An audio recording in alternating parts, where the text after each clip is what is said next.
Hey, everybody, welcome to What's Up Wednesday.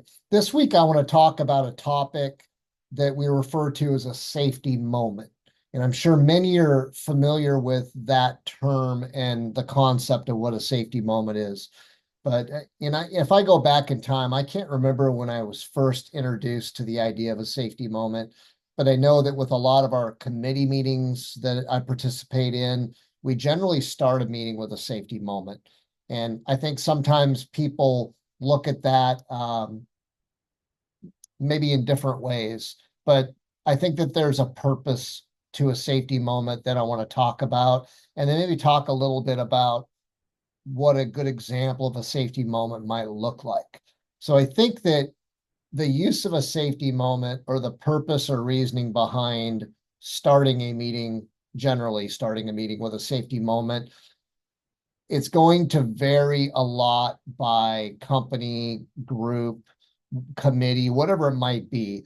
But let's just, for the sake of simplicity, let's look at a company meeting and the fact that many companies will start any meeting they have with a safety moment. Why do they do that? I think that for the most part, the purpose is to put safety at the forefront of the company and the effort of the company.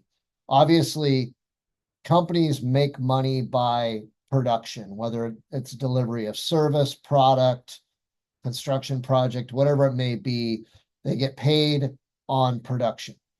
But critically important are the quality of the work that's performed and also the safety of all of their employees, as well as, property around whatever it is that they're doing. So starting a meeting with a safety moment is a commitment to safety as a core operating value of the company. And it really sets a tone for everybody, or it should set a tone for everybody, that safety is critically important to our organization. And therefore, we're going to start every meeting with a safety moment. And I think there's a lot of value to it. What I do find is oftentimes when a meeting begins and the facilitator or moderator of the meeting asks if anybody has a safety moment, there's silence. People don't necessarily have something and they haven't come prepared. So I think, one of the things that makes meetings more successful is if it's a scheduled meeting, assign a safety moment to somebody ahead of time so they can plan for it. Otherwise, people are just going to come up with something out of left field.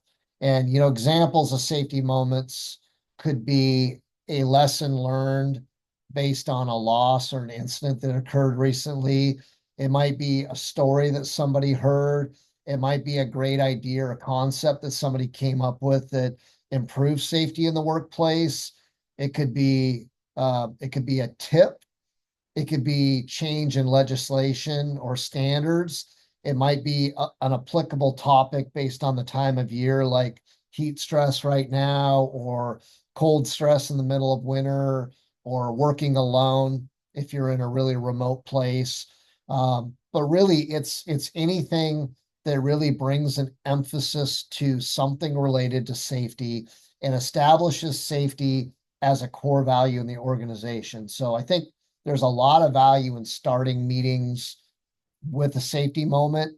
But I think for it to be successful, it's really important that it isn't an afterthought, meaning that either somebody in the previous meeting last month or last week was assigned to come up with a safety moment for this week. Um, and then there are times where that doesn't occur and it's kind of impromptu and nobody has a safety moment. At that point, I think that the facilitator or moderator should have something, an idea, in their head as a backup plan, any kind of an idea, but always have something so that we don't miss that opportunity to have that safety moment. So hopefully that's helpful. Think about how you use safety moments. Think about how you could maybe maximize the use of a safety moment and be able to bring safety to the forefront of what people do consciously every single day. Hopefully that's helpful, and we'll see you next Wednesday.